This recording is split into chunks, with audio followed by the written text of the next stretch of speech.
کیا ہوا؟ اسلام آباد میں ہی ہے وہ؟ نہیں، جویریہ نے مایوسی سے سر ہلایا۔ مائی گاڈ! رابعہ نے بے یقینی سے اپنے دونوں ہاتھ کراس کر کے سینے پر رکھے۔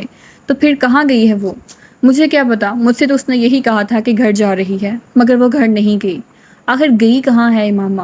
امامہ ایسی تو نہیں ہے، جویریہ نے پیکٹ بستر پر پھینکتے ہوئے کہا۔ وارڈن سے کیا کہا تم نے؟ رابعہ نے تشویش بھرے انداز میں پوچھا۔ کیا کہا؟ جھوٹ بولا ہے، اور کیا کہہ سکتی ہوں؟ یہ بتا دیتی کہ وہ اسلام آباد میں نہیں ہے تو وہ ہاسٹل میں ابھی ہنگامہ شروع ہو جاتا۔ وہ تو پولیس کو بلوا لیتی، جویریہ نے ناخن کاٹتے ہوئے کہا۔ اور انکل کو؟ ان کو کیا بتایا ہے؟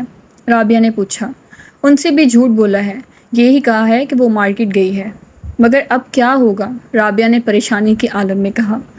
مجھے تو یہ فکر ہو رہی ہے، اگر وہ واپس نہ آئی میں تو بری طرح پکڑی جاؤں گی۔ سب یہی سمجھیں گے مجھے اس کے پروگرام کا پتہ تھا، اس لیے میں نے وارڈن اس کے گھر والوں سے سب کچھ چھپایا۔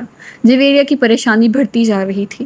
کہیں امامہ کو کوئی حادثہ ہی پیش نہ آ گیا ہو، ورنہ وہ ایسی لڑکی تو نہیں ہے۔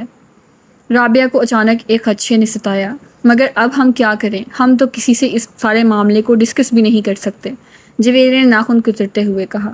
زینب سے بات کریں، رابعہ نے کہا۔ فار گاڈ سیک رابعہ، کبھی تو عقل سے کام لے لیا کرو، اس سے کیا بات کریں گے ہم؟ جویریہ نے جھنجھلا کر کہا۔ تو پھر انتظار کرتے ہیں، ہو سکتا ہے وہ آج رات تک یا کل تک آ جائے۔ اگر آ گئی تو پھر کوئی مسئلہ نہیں رہے گا، اور اگر نہ آئی تو پھر ہم وارڈن کو سب کچھ سچ سچ بتا دیں گے۔ رابعہ نے سنجیدگی سے سارے معاملے پر غور کرتے ہوئے طے کیا۔ جویریہ نے اسے دیکھا مگر اس کے مشورے پہ کچھ کہا نہیں، پریشانی اس کے چہرے سے جھلک رہی تھی۔ جویریہ اور رابعہ رات بھر سو نہیں سکیں، وہ مکمل طور پر خوف کی گرفت میں تھیں۔ اگر وہ نہ آئی تو کیا ہوگا؟ یہ سوال ان کے سامنے بار بار بھیانک شکلیں بدل بدل کر آ رہا تھا۔ انہیں اپنا کیریئر ڈوبتا ہوا نظر آ رہا تھا۔ انہیں اندازہ تھا کہ ان کے گھر والے ایسے معاملے پر کیسا رد عمل ظاہر کریں گے۔ وہ انہیں بری طرح ملامت کرتے، انہیں امامہ کے والد کو سب کچھ صاف صاف نہ بتانے پر تنقید کا نشانہ بناتے، اور پھر وارڈن سے سارے معاملے کو چھپانے پر بھی اور بھی ناراض ہو جاتے۔ انہیں اندازہ نہیں تھا کہ حقیقت سامنے آنے پر خود ہاشم مبین اور ان کی فیملی کا رد عمل کیا ہوگا۔ وہ اس سارے معاملے میں ان دونوں کے رول کو کس طرح دیکھیں گے؟ ہاسٹل میں لڑکیاں ان کے بارے میں کس طرح کی باتیں کریں گے؟ اور اگر یہ سارا معاملہ پولیس کیس بن گیا تو پولیس ان کی پردہ پوشی کو کیا سمجھے گی؟ وہ اندازہ کر سکتی تھی، اور اسی لیے بار بار ان کے رونگٹے کھڑے ہو رہے تھے۔ مگر سوال یہ پیدا ہوتا تھا کہ وہ گئی کہاں اور کیوں؟ وہ دونوں اس کے پچھلے رویوں کا تجزیہ کرنے کی کوشش کر رہی تھیں، کس طرح پچھلے ایک سال سے وہ بالکل بدل گئی تھی۔ اس نے ان کے ساتھ گھومنا پھرنا بند کر دیا تھا، وہ الجھی رہنے لگی تھی، پڑھائی میں اس کا انہماک بھی کم ہو گیا تھا، اور اس کی کم گوئی، اور جو ایک بار وہ ہمارے شاپنگ کے لیے جانے پر پیچھے سے غائب تھی، تب بھی وہ یقیناً وہیں گئی ہوگی جہاں وہ اب گئی ہے، اور ہم نے کس طرح بے وقوفوں کی طرح اس پر اعتبار کر لیا۔ رابعہ کو پچھلی باتیں یاد آ رہی تھیں، مگر امامہ ایسی نہیں تھی، میں تو اسے بچپن سے جانتی ہوں، وہ ایسی بالکل بھی نہیں تھی۔ جویریہ کو اب اس پر کوئی شک نہیں ہو رہا تھا۔ ایسا ہونے میں کون سی دیر لگتی ہے، بس انسان کا کردار کمزور ہونا چاہیے۔ رابعہ کی بدگمانی انتہا پر پہنچی ہوئی تھی۔ رابعہ اس کی مرضی سے اس کی منگنی ہوئی تھی، وہ اور اسجد ایک دوسرے کو پسند کرتے تھے، پھر وہ اس طرح کی حرکت کیسے کر سکتی ہے؟ جویریہ نے اس کا دفاع کرنے کی کوشش کی۔ پھر تم بتاؤ وہ کہاں ہے؟ میں نے تو مکھی بنا کر اسے دیوار کے ساتھ نہیں چپکایا، اس کے بابا اس سے ملنے یہاں آئے ہیں اور وہ اپنے گھر سے آئے ہیں، تو ظاہر ہے وہ گھر پر نہیں گئی، اور ہم سے وہ یہ کہہ کر گئی تھی کہ وہ گھر جا رہی ہے۔ رابعہ نے بیچارگی سے کہا۔ ایسا بھی تو ہو سکتا ہے اسے کوئی حادثہ پیش آ گیا ہو سکتا ہے وہ اس لیے گھر نہ پہنچ سکی ہو۔ وہ ہر بار یہاں سے فون کر کے اسلام آباد اپنے گھر والوں کو اپنے آنے کی اطلاع دیتی تھی، تاکہ اس کا بھائی اسے پوسٹر کے سٹینڈ سے پک کر لے۔ اگر اس بار بھی اس نے اطلاع دی تھی تو پھر اس کے وہاں نہ پہنچنے پر وہ لوگ اطمینان سے نہ بیٹھے ہوتے۔ وہ یہاں ہاسٹل میں فون کرتے، اور اس کے والد کے انداز سے تو ایسا محسوس ہوا جیسے اس کا ویکینڈ پر اسلام آباد کا کوئی پروگرام ہی نہیں تھا۔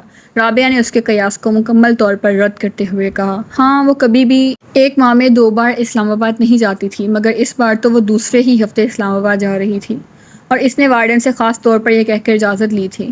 کوئی نہ کوئی بات ضرور ہے، کہیں نہ کہیں کچھ نہ کچھ ضرور غلط ہے۔ جویریہ کو پھر خدشات ستانے لگے۔ اس کے ساتھ ساتھ ہم بھی بری طرح ڈوبیں گے، ہم سے بہت بڑی غلطی ہوئی جو ہم نے سب کچھ اس طرح کور اپ کیا۔ ہمیں صاف صاف بات کرنی چاہیے تھی اس کے والد سے کہ وہ یہاں نہیں ہے، پھر وہ جو چاہے کرتے، یہ ان کا مسئلہ ہوتا۔ کم سے کم ہم تو اس طرح نہ پھنستے جس طرح اب پھنس گئے ہیں۔ رابعہ مسلسل بڑبڑا رہی تھی۔ خیر اب کیا ہو سکتا ہے، صبح تک انتظار کرتے ہیں، اگر وہ کل بھی نہیں آئی تو پھر وارڈن کو سب کچھ بتا دیں گے، جویریہ نے کمرے کے چکر لگاتے ہوئے کہا۔ وہ رات ان دونوں نے اس طرح باتیں کرتے جاگتے ہوئے گزار لی۔ اگلے دن وہ دونوں کالج نہیں گئیں۔ اس حالت میں کالج جانے کا کوئی فائدہ نہیں ہوتا۔ امامہ ویکینڈ پر ہفتے کو واپسی پر 9 بجے کے قریب آ جایا کرتی تھی، مگر وہ اس دن نہیں آئی۔ ان کے اعصاب جواب دینے لگے۔ 2:30 بجے کے قریب فک رنگت اور کانپتے ہوئے ہاتھوں کے ساتھ اپنے کمرے سے وارڈن کے کمرے میں جانے کے لیے نکل آئیں۔ ان کے ذہن میں وہ جملے گردش کر رہے تھے جو انہیں وارڈن سے کہنے تھے۔ وہ وارڈن کے کمرے سے ابھی کچھ ہی دوری پر تھیں کہ جب انہوں نے امامہ کو بڑے اطمینان کے ساتھ اندر آتے دیکھا۔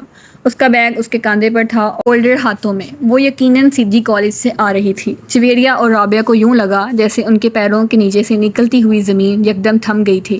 ان کی رکی ہوئی سانس ایک بار پھر چلنے لگی تھی۔ کل کے اخبارات میں متوقع وہ ہیڈ لائنز جو بھوت بن کر ان کے گرد ناچ رہی تھیں یکدم غائب ہو گئیں، اور ان کی جگہ اس غصے اور اشتعال نے لے لی تھی جو انہیں امامہ کی شکل دیکھ کر آیا تھا۔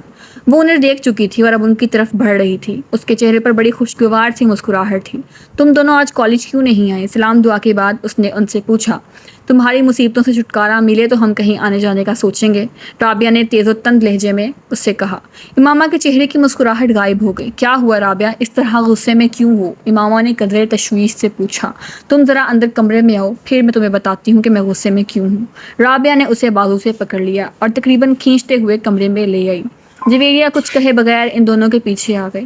امامہ ہکا بکا تھی اور رابعہ اور جویریہ کے رویے کو سمجھ نہیں پا رہی تھی۔ کمرے میں داخل ہوتے ہی رابعہ نے دروازہ بند کر لیا۔ کہاں سے آ رہی ہو تم؟ رابعہ نے مڑ کر انتہائی تلخ اور درشت لہجے میں اس سے پوچھا۔ اسلام آباد سے، اور کہاں سے؟ امامہ نے اپنا بیگ نیچے زمین پر رکھ دیا۔ اس کے جواب نے رابعہ کو کچھ اور مشتعل کر دیا۔ شرم کرو امامہ، اس طرح ہمیں دھوکہ دے کر ہماری آنکھوں میں دھول جھونک کر آخر تم ثابت کیا کرنا چاہتی ہو؟ یہ کہ ہم ڈفر ہیں، ایڈیٹ ہیں، پاگل ہیں؟